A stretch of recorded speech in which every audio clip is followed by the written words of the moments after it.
Chaque jour, de tous les coins de la planète, ils sont des millions à se recueillir. Le regard et leur prière tournés vers la Mecque et la Kaaba. Selon la tradition arabo-musulmane, la Kaaba, c'est la première création du monde, le premier temple de l'humanité.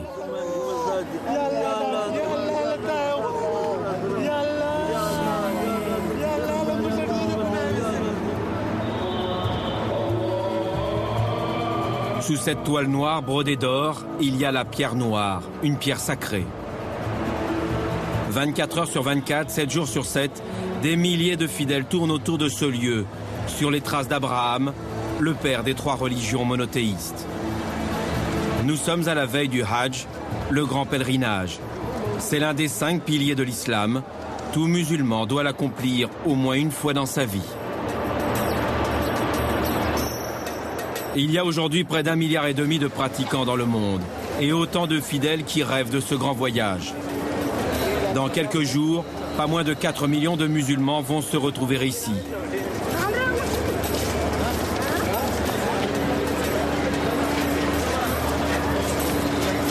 Chaque année, ils sont de plus en plus nombreux. Conséquence, la Mecque se transforme.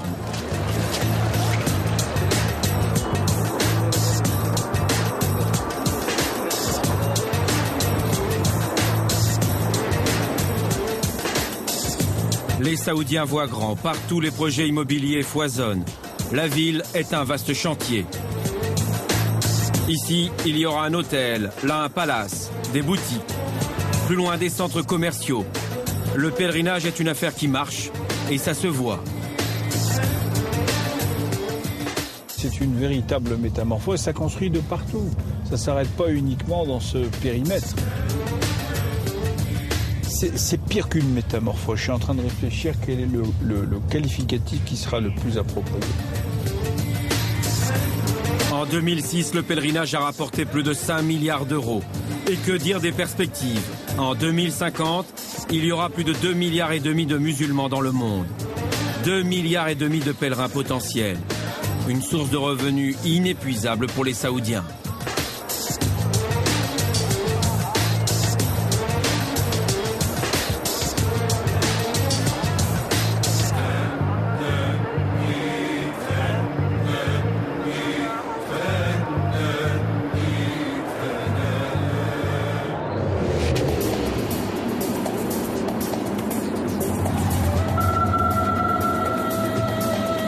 Grâce à cet homme, la France participe activement à la métamorphose de la ville sainte.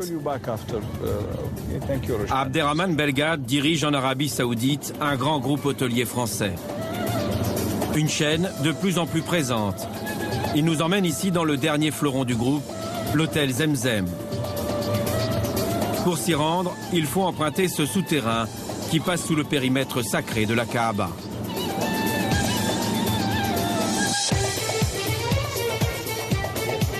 Bienvenue au Zemzem. Nous sommes dans le dernier palace de la ville sainte. Il a ouvert ses portes il y a moins d'1 an. Habitué des plus beaux hôtels parisiens, Abderrahmane Belgat est soucieux du moindre détail qui fait la différence.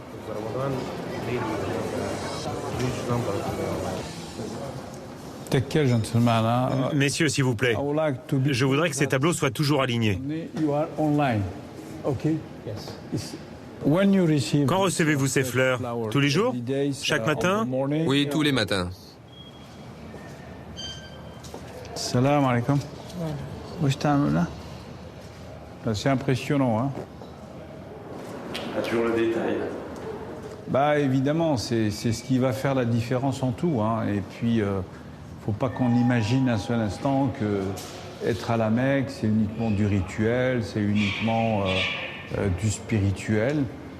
Il y a aussi une qualité d'accueil, il y a aussi cette générosité et puis veiller sur le détail, comme je l'ai dit et comme on peut le répéter. Le luxe, c'est l'attention particulière que l'on donne à chaque détail, hein. Salam alaikum.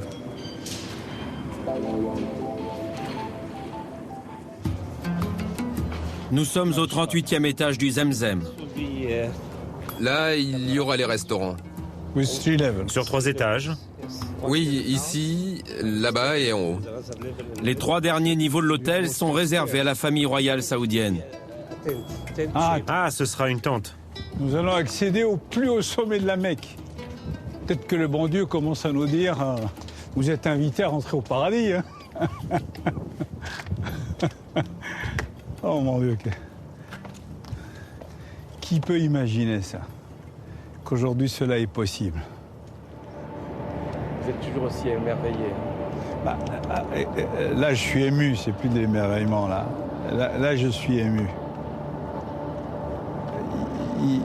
Imaginez-vous, à cette hauteur de la Kaaba,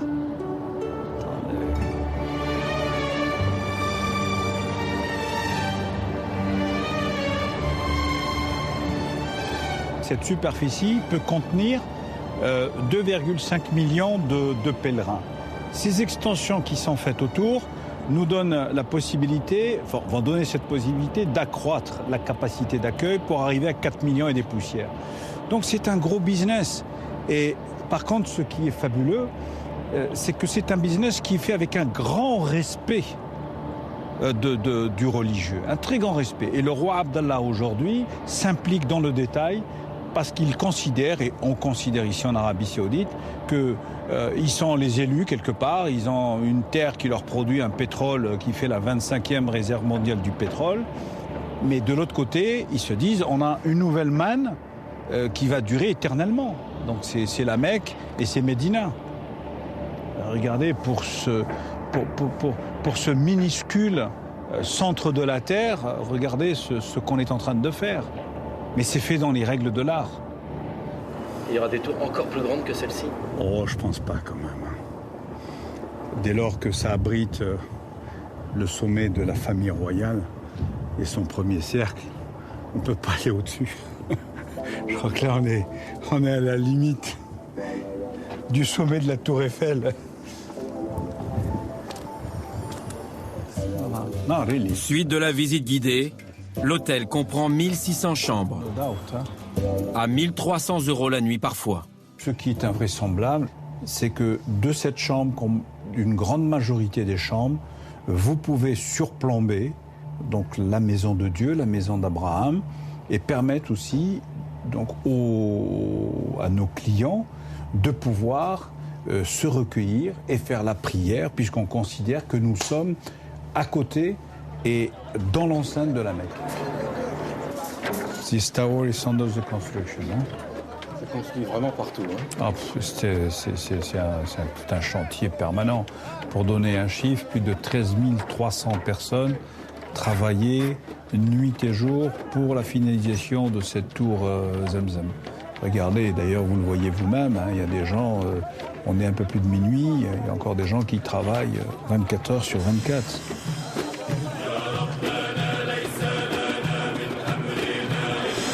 Une véritable fourmilière qui ne s'arrête qu'une seule fois par an et pendant une semaine.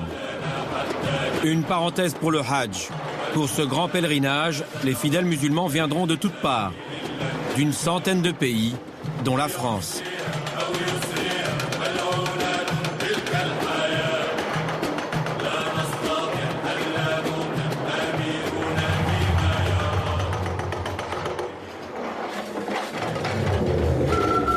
À des milliers de kilomètres de la ville sainte, Bordeaux, hôpital pèlerin. Le docteur Atout termine sa journée de travail. À bientôt, à la semaine prochaine. Voilà. Au revoir. Voilà, dernière consultation. Avant le départ pour le grand voyage, la Mecque, Inch'Allah.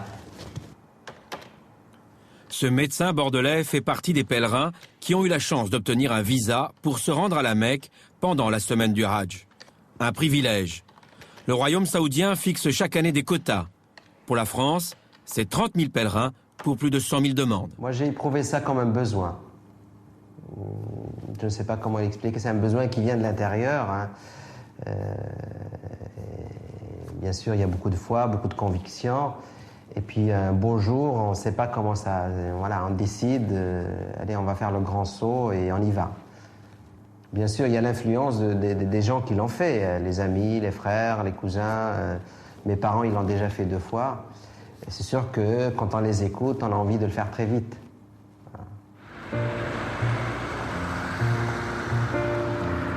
Le docteur Atoute s'est décidé au dernier moment. Il part avec son épouse. 3 semaines sur place. Son pèlerinage est organisé du premier au dernier jour par une agence de voyage accréditée auprès des autorités saoudiennes. Depuis qu'on a pris la décision, on est très très impatient d'y aller. On essaie de préparer, on a lu beaucoup de choses, enfin on a acheté plein de livres. On nous a fourni des guides aussi. Et on essaie de connaître le maximum de choses sur le rite lui-même. Avant de partir, le docteur Atoute s'est beaucoup documenté. Il a surtout cherché la meilleure agence de voyage. Sur Internet, il a donc regardé, comparé. Il s'est méfié, car par le passé, des centaines de pèlerins ont été escroqués. Au final, l'agence de voyage lui facture 3 500 € par personne. Le prix, dit-il, de la tranquillité. C'est une agence qui s'occupe bien sûr du transfert en avion, de la réservation des hôtels, de la prise en charge pendant les 5 jours du rite dans les tentes avec une pension complète. Et puis on aura des guides avec nous, donc apparemment il y a 3 guides, c'est 3 imams en fait, qui vont nous aider à accomplir notre devoir. Nous, on a un budget de... Donc l'agence nous prend 3 500 € par personne. Mais nous avons choisi un forfait un peu cher, mais sinon il y a des forfaits à 2200. Je crois que le moins cher dans ce que j'ai vu sur les différentes agences sur Internet, le moins cher c'est 2200 €.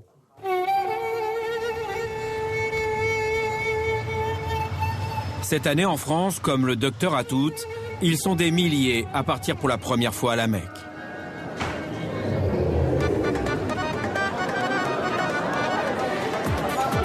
Jour J dans les aéroports parisiens, c'est l'effervescence. Certains, trop impatients, ont déjà revêtu la tenue traditionnelle.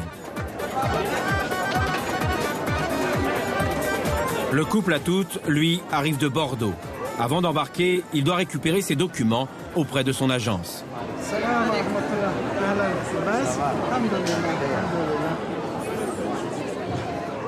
Qu'est-ce qu'on vient de vous remettre là? Apparemment, ça ressemble à... À mon avis, ça doit contenir tous les documents nécessaires. Il y a le passeport, les billets d'avion, et le badge. Et le badge, voilà. Je ne sais pas, ça c'est quoi? Qu'est-ce qu'il est écrit là? Mounira, c'est... Ouais, ça c'est une autre personne. Ah, bon, pareil, là aussi, c'est pas les miens, mais bon. Ça, c'est... Ah, c'est pas vous. Yaman. On s'est trompé, bon, c'est pas grave. Pas grave, mais sans les documents et le visa spécial Hajj, pas de pèlerinage. Les autorités saoudiennes ne font de cadeaux à personne. On a eu nos documents finalement. Un petit incident sans conséquence. En quelques heures, le terminal se vide.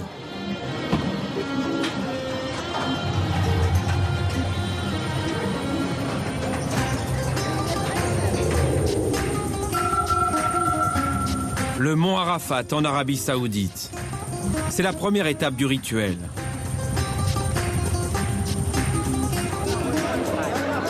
Nous sommes à moins de 20 km de la Mecque. Le mont Arafat, c'est la montagne de la pitié. D'après la tradition, c'est au sommet de cette montagne qu'Adam et Ève, chassés du paradis, se retrouvèrent.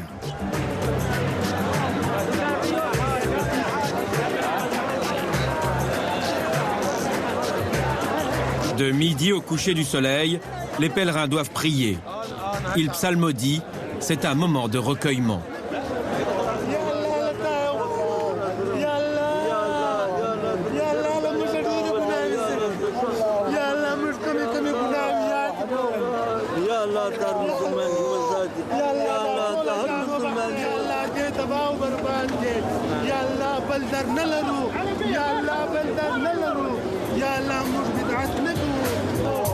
Les fidèles viennent du monde entier. Vu du ciel, c'est encore plus impressionnant. De véritables marées humaines. 120 pays et nationalités sont représentés. Les Saoudiens sont les plus nombreux. Viennent ensuite les Indonésiens, les Pakistanais, les Indiens et les Turcs. Les Européens, eux, sont les moins nombreux. À peine 3% des pèlerins.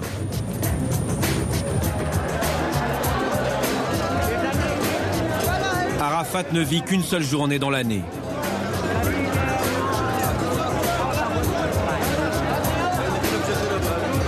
Le reste du temps, difficile à croire, mais l'endroit est désert.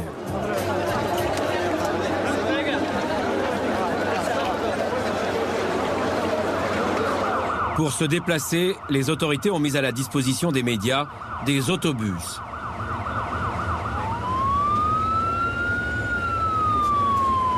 Nous sommes escortés par la police.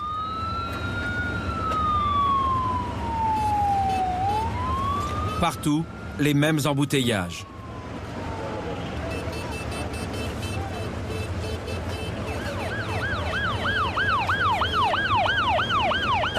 Pour aller plus loin, il faut repartir par là.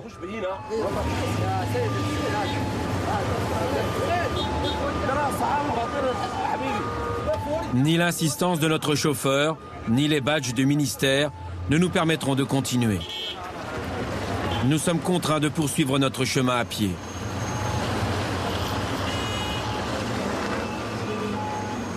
Sous 40 degrés, la foule compacte avance à petits pas.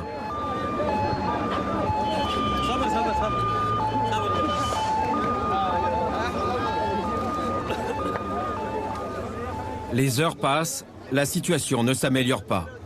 Combien sont-ils? D'après les autorités, plus de 3,5 millions de personnes. La police a également du mal à se frayer un passage.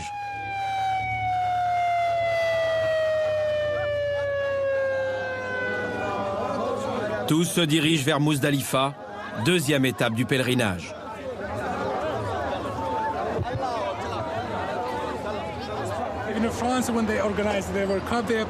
En France, quand vous avez organisé la Coupe du Monde, vous vous êtes préparé pendant au moins 10 ans. Il y avait entre 500 000 et 1 million de personnes dans les stades. Ici, nous avons plus de 3 millions de personnes au même endroit. Et de cultures, de langues et de différents pays. Et beaucoup sont âgés. En France, lors de la Coupe du Monde, les spectateurs étaient plus jeunes, plus éduqués. Ici, nous devons faire avec les différences. C'est une mission gigantesque et on l'organise chaque année.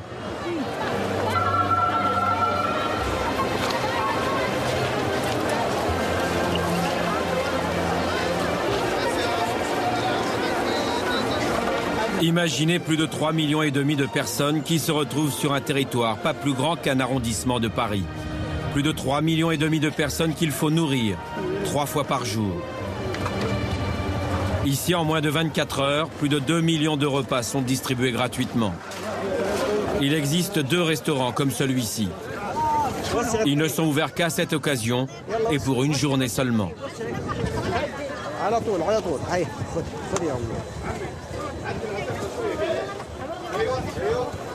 Allez, à table, tiens ma petite. Pour toi et ta famille. Il y en a pour 4. Allez, vas-y. Cet homme n'assure pas seulement le service, c'est lui qui finance cette opération de charité. Mohamed Alamoudi est multimilliardaire. Parti de rien, il est aujourd'hui à la tête d'une multinationale qui possède des bureaux partout dans le monde. Rien à voir avec l'industrie agroalimentaire. Mohamed Alamoudi brasse des milliards dans le secteur de la finance internationale.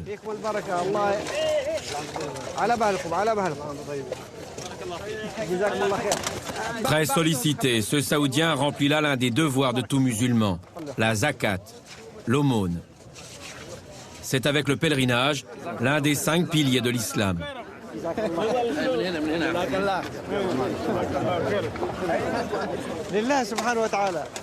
Pour Allah, le miséricordieux, c'est un jour important. Le jour du pardon et de la générosité. Que Dieu accepte ce que je donne aux plus pauvres des pèlerins. Que Dieu, à travers cet acte, accepte d'expier nos fautes. Dans le royaume, il n'y a pas de TVA pour les entreprises. La zakat est une contribution obligatoire. Elle est calculée en fonction des bénéfices de chaque société. Mohamed Alamoudi, lui, offre dans ses 2 restaurants pour plus de 20 millions d'euros. Repas, couvertures, vêtements qui profitent aux plus nécessiteux.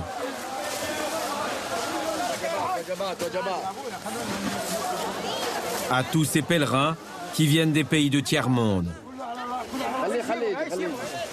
À tous ceux qui, trop pauvres, sont arrivés complètement démunis à la Mecque. Des millions de fidèles, de toutes origines, de toutes conditions, hommes, femmes et enfants. 120 nationalités qui ne font plus qu'une.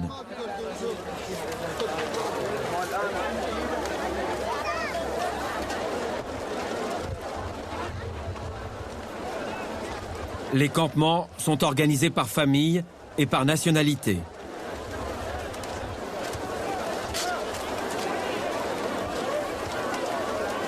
Ici, personne ne se plaint des conditions parfois difficiles, de la promiscuité.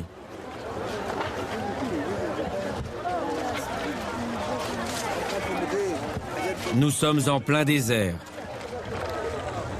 Il n'y a aucune infrastructure permanente. Juste des équipements sanitaires qui seront retirés après le départ des pèlerins pour Mina.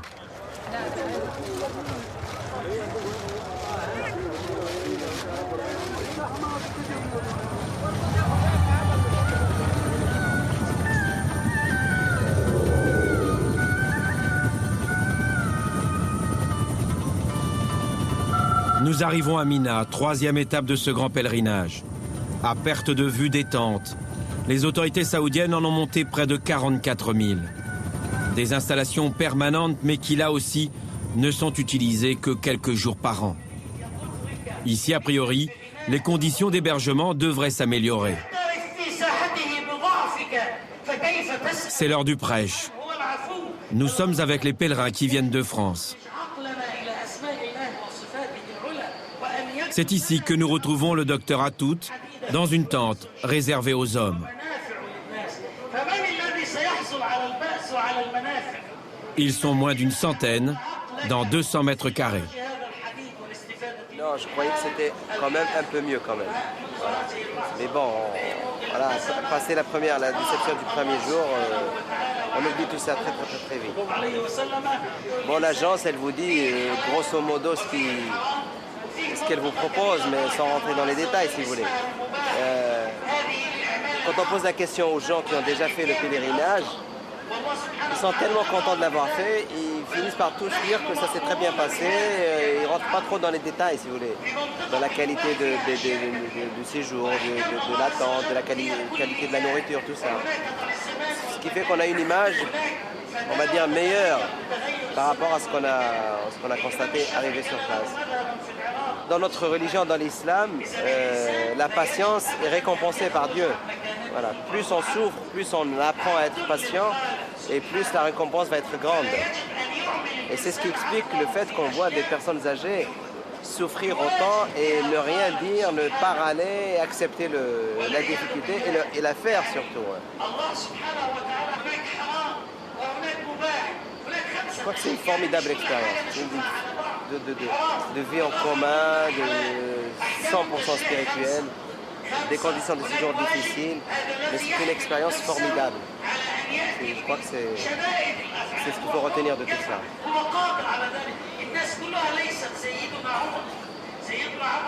Dans son forfait à 3 500 €, les repas sont compris. Au menu, des pâtes ou du riz. Les repas sont globalement satisfaisants, la qualité des repas. Bon, on est à la limite de l'Asie, donc il y a beaucoup de riz. Mais là, pour une fois, on n'a pas de riz, on a des pâtes et des boulettes de viande, de la kefta. Ça ne vous gêne pas du tout, vous, de ne pas vous retrouver autour d'une table?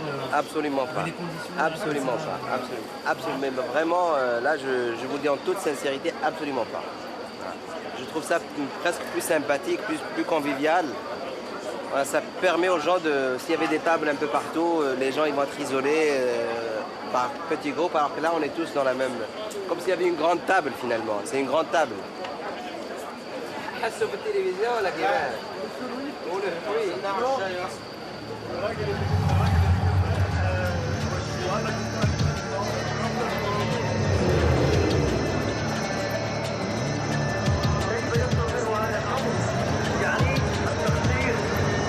La longue procession se poursuit vers la Jamarat, les stèles de la lapidation. C'est dans la tradition musulmane, le jour du sacrifice.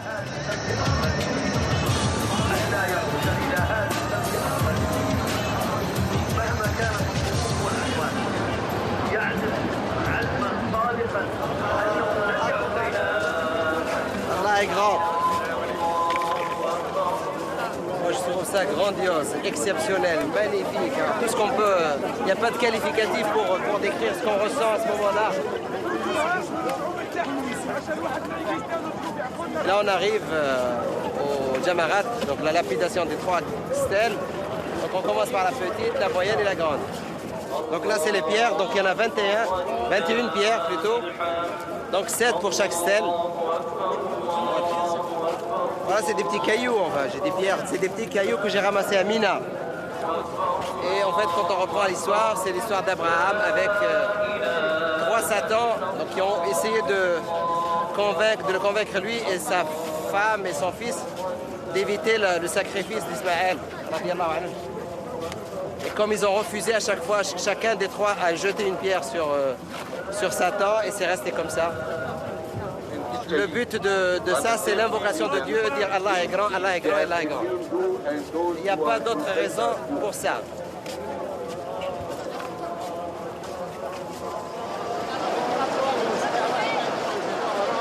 Contournez. Vous entendez le bruit là que ça fait?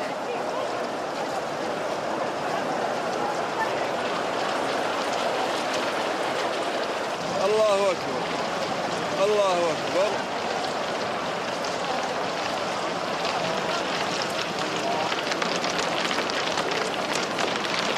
Allez, force.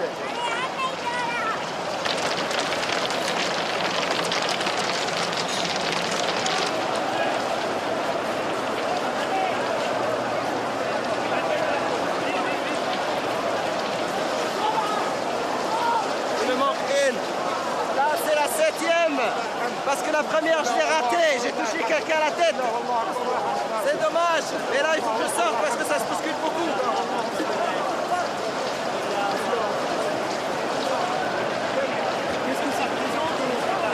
Ah, ça, c'est incroyable. Là, je ne peux pas décrire ce que je ressens.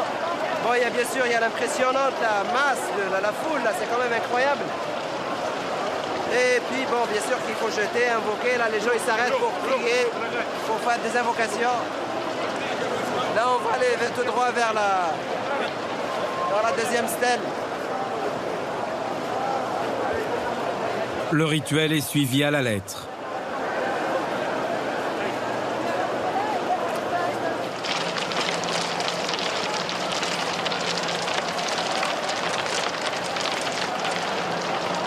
C'est un véritable ballet où toutes les minutes, 6000 croyants défilent devant ces stèles qui symbolisent le mal.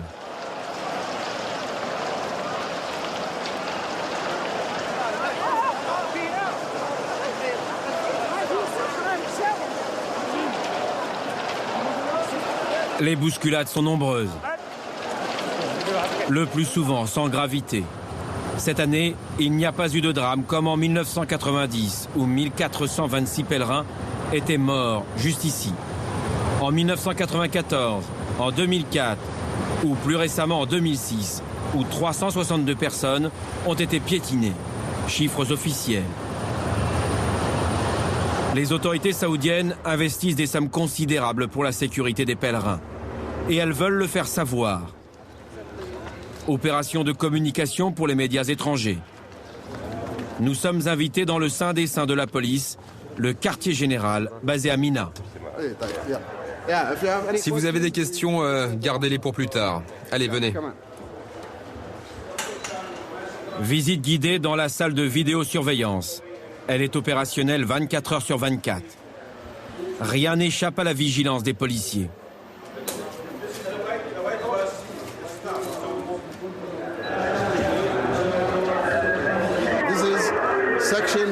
Ici, nous contrôlons tous les pèlerins. Nous les surveillons. Nous veillons à leur sécurité jusqu'à ce qu'ils arrivent à la Mecque. Combien de caméras avez-vous? À la Mecque, 662 caméras. Et ailleurs?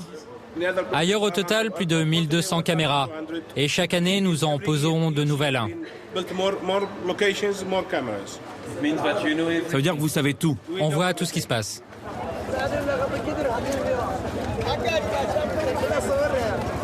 Sur le terrain, pas moins de 20 000 policiers, 5 000 pompiers, des milliers de volontaires sont déployés pour contrôler et canaliser la foule. Suis la route, va tout droit. Tu ne peux pas te perdre.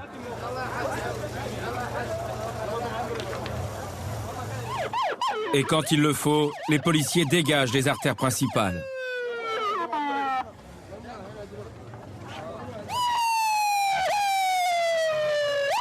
Faute de place sous les tentes, les fidèles s'installent et dorment où ils peuvent.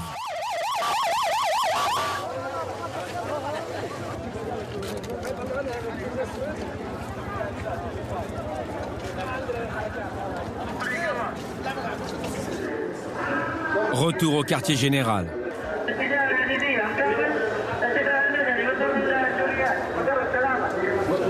Quel est le danger le plus important? Nous n'avons pas de danger particulier. Nous contrôlons tout. Et là, je peux vous affirmer que tout est sous contrôle.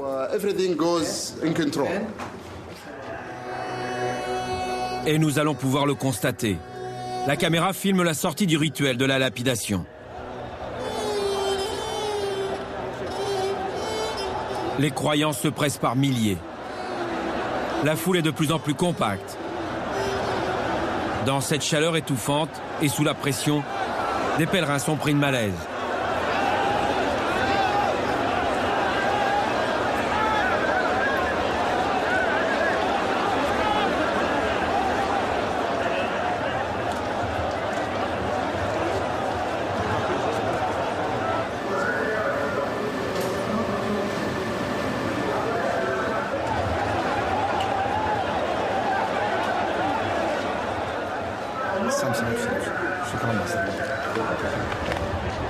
En contact permanent avec leur QG, les forces de l'ordre reprennent le contrôle de la situation.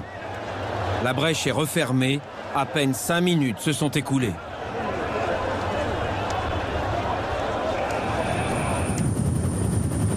Une vingtaine d'hélicoptères survolent le périmètre en permanence. Ils surveillent tout débordement, ce qui ne manque pas.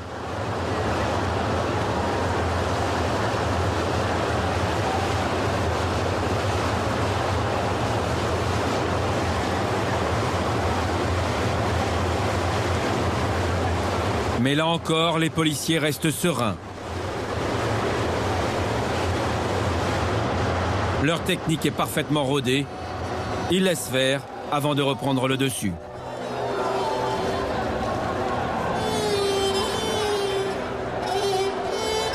Après les drames des dernières années, les Saoudiens n'ont plus le droit à l'erreur.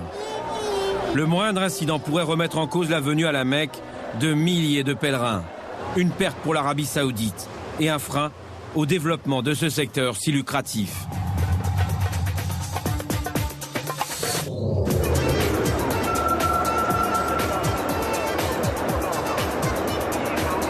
Nous arrivons à la Mecque, dernière étape du grand pèlerinage. Les fidèles font maintenant les 7 rondes autour de la Kaaba, la pierre noire. Dans cet espace, ils sont plus d'1 million de personnes, l'équivalent d'une ville comme Marseille.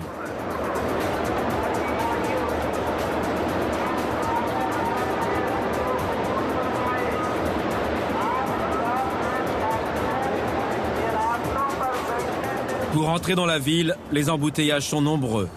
17 000 autobus ont été mobilisés depuis une semaine.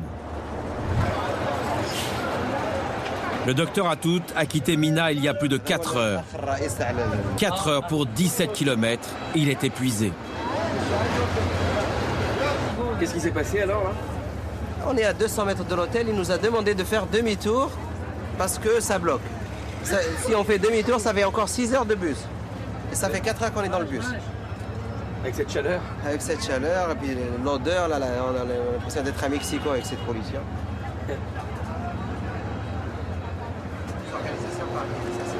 Comment?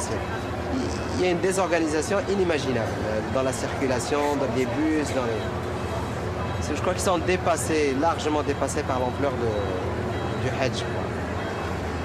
C'est vrai que la Mecque est une ville exiguë par sa nature. Et depuis le temps, ils auraient dû trouver une solution depuis...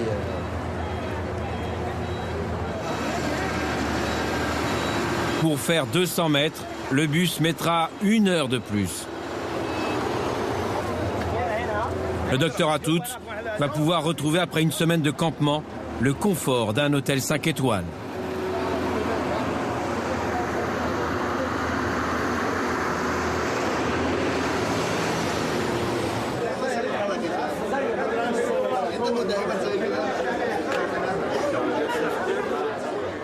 Là, on est au 04. Ah, c'est comme ça. Chambre 4, voilà. Deuxième tour, 10e étage, chambre 4. Ah, voilà. Salam alaikum. Salam alaikum. Voilà, on arrive à la chambre. Donc ça a l'air d'être pas mal finalement. Hein. Donc je ne sais pas s'ils sont partagés puisqu'on est 4. Si se sont déjà partagés les lits. 4 hommes. Votre femme n'est pas là? Bah, mon épouse n'est pas là puisque c'est les conditions de l'agence de voyage. Enfin, je crois que 90% des Hajj choisissent la formule finalement homme à part, femme à part. Mais c'est pas interdit par la religion d'avoir un studio à deux. Hein. Ah, mais je crois qu'il y a une différence de 1 000 € par rapport au forfait habituel. Ah oui, oh là là là là là là là là, une vue magnifique. Rien que ça vaut 3 500 €. Il faut écouter le bruit de fond. Enfin, c'est incroyable, c'est incroyable. C'est comme une ruche.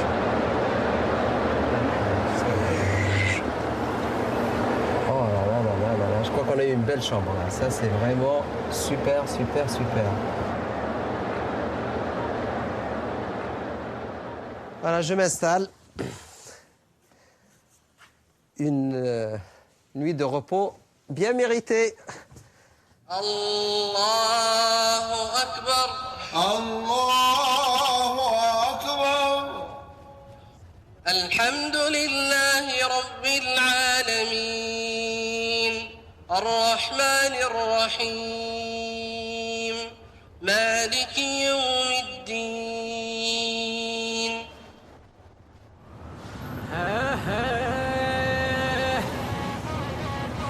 رضوا ميمونة ويا دوار العاشقين أنا راح برش ملح حاطين. Salam alaikum. On va pour les courses là, je vais aller chercher ma femme. Et puis on va faire quelques petites courses. C'est le but du jeu ici, hein, c'est de dépenser. Ah, c'est dépenser, dépenser, dépenser. Ça peut revenir à quoi, 1 000, 2 000 €? J'ai même des trucs que j'ai pas encore utilisés. Moi, je dois être pas très loin des 3 000 € en plus du budget. Du budget, ouais. C'est énorme, hein? Ben oui.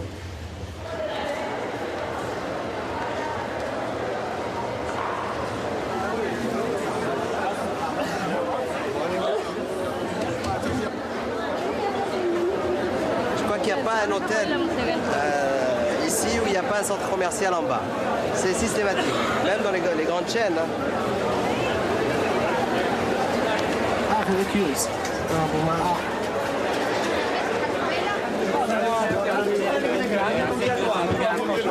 Non, là il y a trop de monde. Là. Tout le monde touche à tout, donc c'est pas possible. On peut pas choisir dans la tranquillité. Donc apparemment il y a un autre magasin en haut, on va y aller.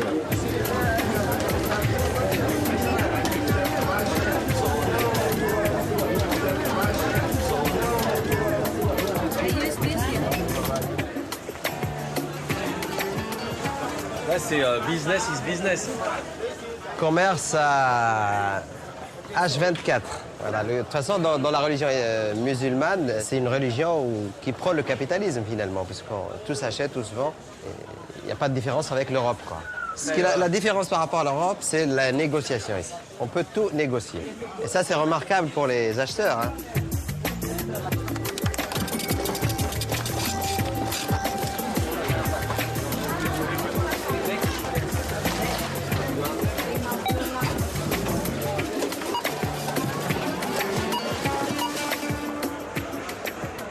Ce qui est remarquable, c'est qu'ils ont des salles de prière dans les centres commerciaux.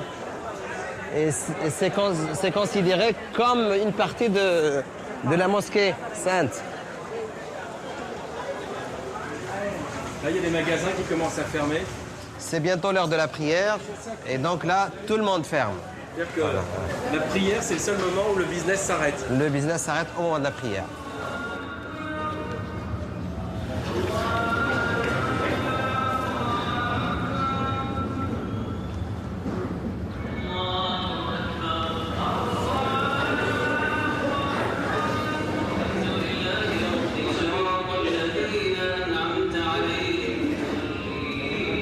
Une parenthèse qui ne va durer que 10 minutes. Ensuite, le business reprend ses droits.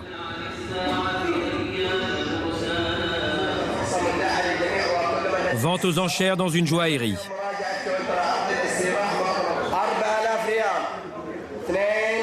Des pièces serties de diamants, de pierres précieuses, des bagues, des colliers ou des bracelets en or.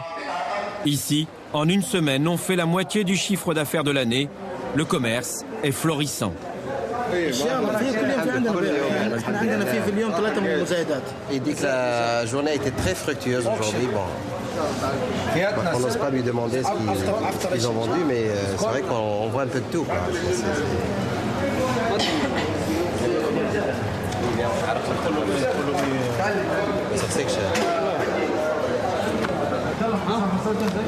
Quand on vient au Hajj, c'est permis de faire du commerce. On a terminé notre Hajj et maintenant on peut acheter, on peut faire ce qu'on veut. Vous allez acheter pour combien? Ça dépend des occasions.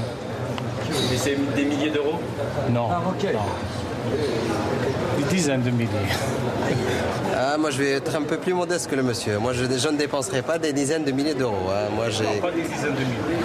Quelques... Non, pas des dizaines de milliers. Il ne faut pas exagérer. Et... 10 000 euros, moi. À peu près.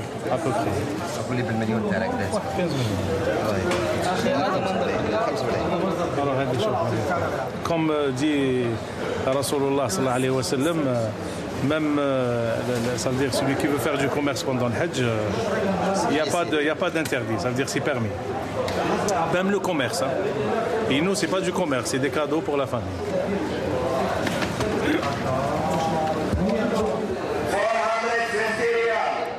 Déjà à l'époque du prophète Mahomet, en 570, la Mecque était un carrefour commercial.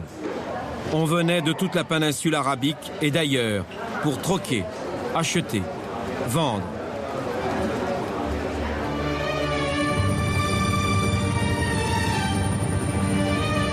Aujourd'hui, la métamorphose de la ville se poursuit.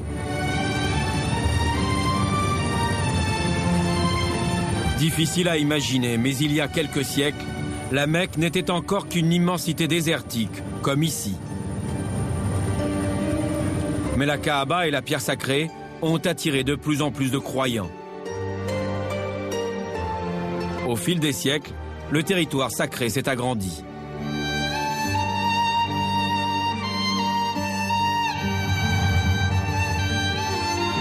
Aujourd'hui, les projets sont encore plus gigantesques. Voici des images de la Mecque telle qu'elle sera dans moins de 10 ans.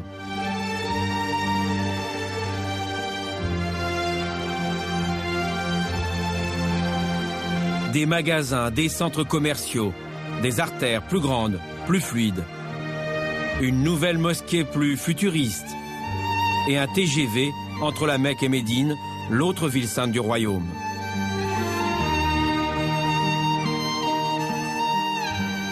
L'Arabie saoudite a débloqué dans un premier temps 40 milliards d'euros pour désenclaver et développer la ville.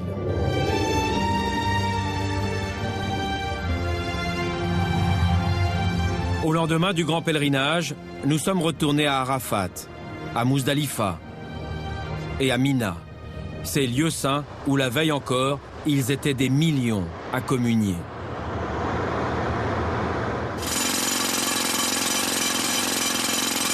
Aujourd'hui, le murmure des prières a été remplacé par le bruit des marteaux-piqueurs. Partout des ouvriers, ils sont des milliers, une cinquantaine de nationalités, tous musulmans, et qui travaillent pour la même entreprise de travaux publics. Ici, ils vont tripler la capacité de ce site.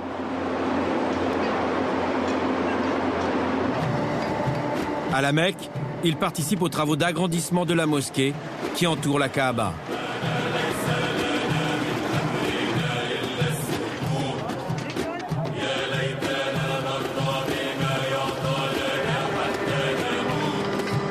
Un réaménagement qui va permettre d'accueillir de 3 à 4 millions de personnes au même moment, au même endroit.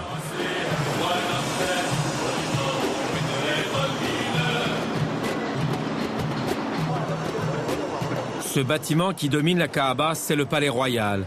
Il va être détruit et reconstruit plus loin. Sur les hauteurs de la ville, où l'on gagne chaque jour du terrain sur les collines qui ceinturent la Mecque.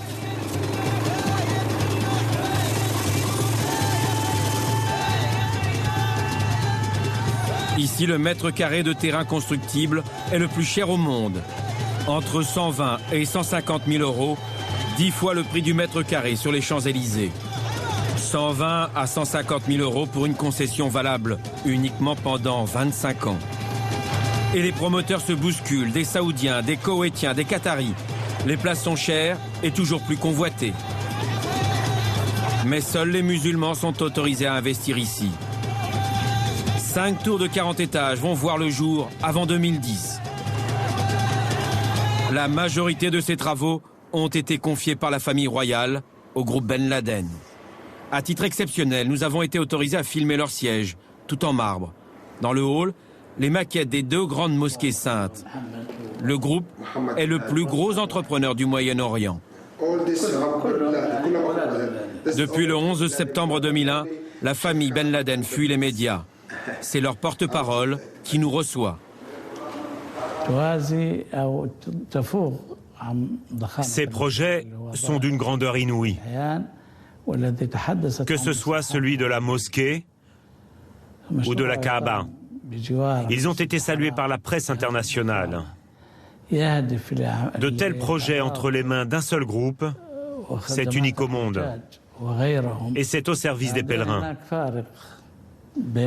Ce n'est pas pour l'argent que nous faisons cela, mais bien pour tous les pèlerins et tous les musulmans du monde entier.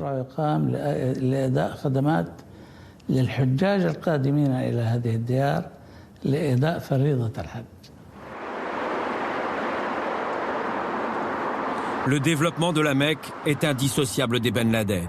C'est leur groupe qui a construit la majorité des tours qui encerclent la grande mosquée, comme la tour Zemzem.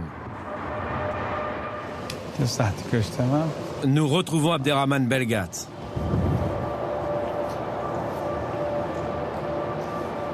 Cette entrée majestueuse, on dirait, ça nous donne cette métaphore d'un château avec le pont qui se lève, et nous accédons dans quelques secondes au cœur de la maison de Dieu. C'est fabuleux. Grâce à lui, nous pénétrons avec une caméra dans le périmètre sacré. Sur votre gauche, vous avez le Hilton, l'Intercontinental. Okay. Un peu plus loin, sur la droite, nous avons le Méridien. C'est devenu un peu un Disneyland. Oui, enfin, un peu, sans être trop péjoratif, mais c'est quand même le cœur névralgique de la Mecque aujourd'hui. Donc ici, ce qu'il faut bien comprendre, plus on est proche de la Mecque, et comme je vous l'ai dit tout à l'heure, le prix du mètre carré n'a plus de l'or. Il n'y a pas de notion de prix ici. On est prêt à tout pour venir se recueillir. Donc c'est un business éternel. Plus encore que le pétrole ? Oh, certainement. On considère que le pétrole a une durée de vie peut-être de 50, 60, 80 ans.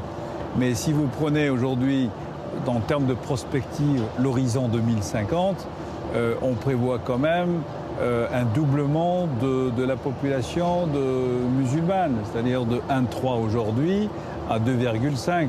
On fait les calculs, hein. Si on veut s'investir dans ce business, on a tout à gagner.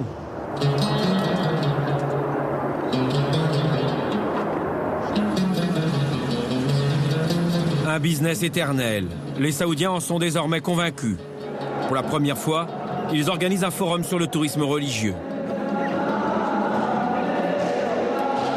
Et pour donner encore plus d'éclat à l'événement, c'est le prince Naïf, frère du roi Abdallah, ministre de l'Intérieur et président de la Commission suprême du tourisme, qui vient ouvrir ce forum.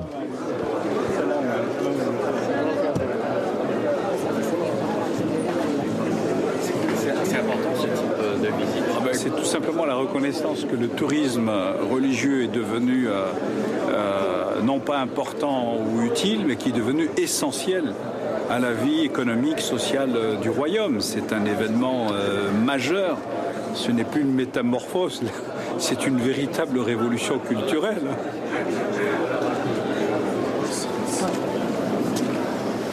Dans son discours, le prince Naïef dira « Le tourisme religieux est l'un des piliers de l'économie », un peu comme le grand pèlerinage pour la religion musulmane.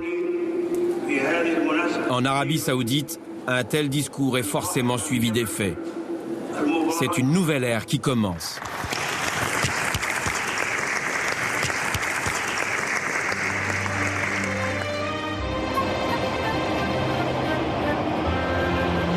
À côté de la Mecque, les autorités vont lancer un projet tout aussi gigantesque.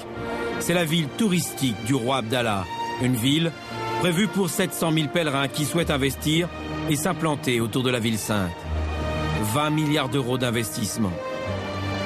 Les autorités saoudiennes ne veulent pas s'arrêter là. Les perspectives économiques du pèlerinage leur donnent des ailes. Elles lancent à moins de 5 km de Médine la construction d'une nouvelle ville, en plein cœur du désert. Une ville qui devrait accueillir près de 200 000 habitants. Plus de pèlerins, c'est plus de clients. Dans moins de 20 ans en Arabie Saoudite, le tourisme religieux aura supplanté les revenus de l'or noir.